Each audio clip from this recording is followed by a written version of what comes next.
نفت وزارة الداخلية الليبية الأنباء التي ترددت حول اختطاف 80 مواطنا تونسيا من قبل الثوار على الحدود الليبية التونسية. ونقلت وكالة الأنباء الليبية عن وكيل وزارة الداخلية عمر الخضراوي أن تلك الأنباء التي رددتها بعض الوسائل الإعلامية عارية عن الصحة.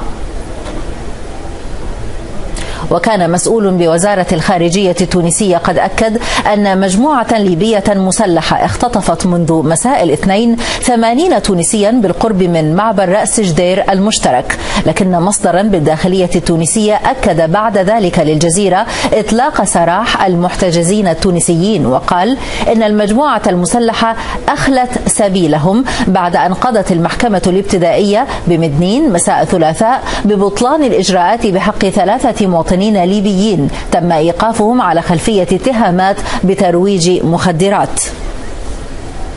ينضم إلينا من تونس الآن حسين الجزيري كاتب الدولة للمهجر والتونسيين بالخارج.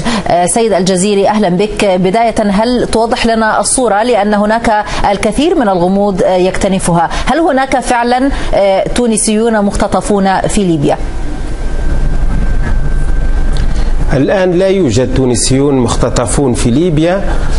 صارت مشكلة منذ يوم الأحد، وهذه المشكلة تم تجاوزها والأمور الآن عادية ولا يوجد الآن تونسيون محتجزون.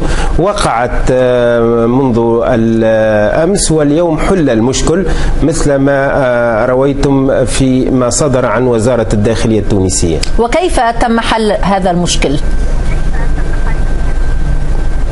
في الحقيقة أنتم تعرفون تقع أحيانا بعض المشاكل من هنا وهنالك، وبعض التونسيين تم احتجازهم من مجموعات غريبة، فطبيعي أن الإدارة الليبية تعلن بأن لا وجود لمشكل، لأن هناك تجاوزات ربما من بعض الأطراف هنا وهنالك، وتريد أن ربما تستغل أحيانا هذه الظروف لتعكير ربما العلاقة بين تونس وليبيا، وربما تشويش العلاقة بين البلدين. فالموضوع تم تجاوزه ولم تعد هناك مشكلة. ولكن ما هي الأطراف التي كانت ضالعة في ذلك؟ هل لك أن تخبرنا بشيء من التفصيل كيف تمكنتم من إطلاق سراح هؤلاء؟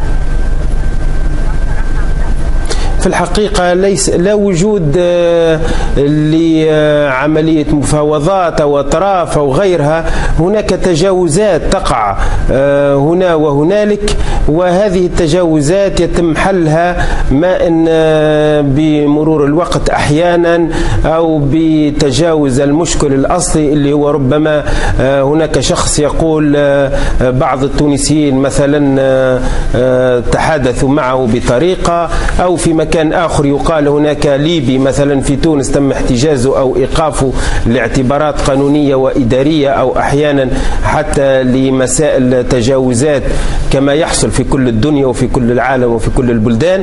فتتعقد الأمور، ولكن كل وين تتعقد الأمور نحاول أن نحلها بطرق يعني عادية وليست مشاكل يعني ذات يعني ربما تؤثر على العلاقات وتصبح نتحدث عن علاقة بين بلدين.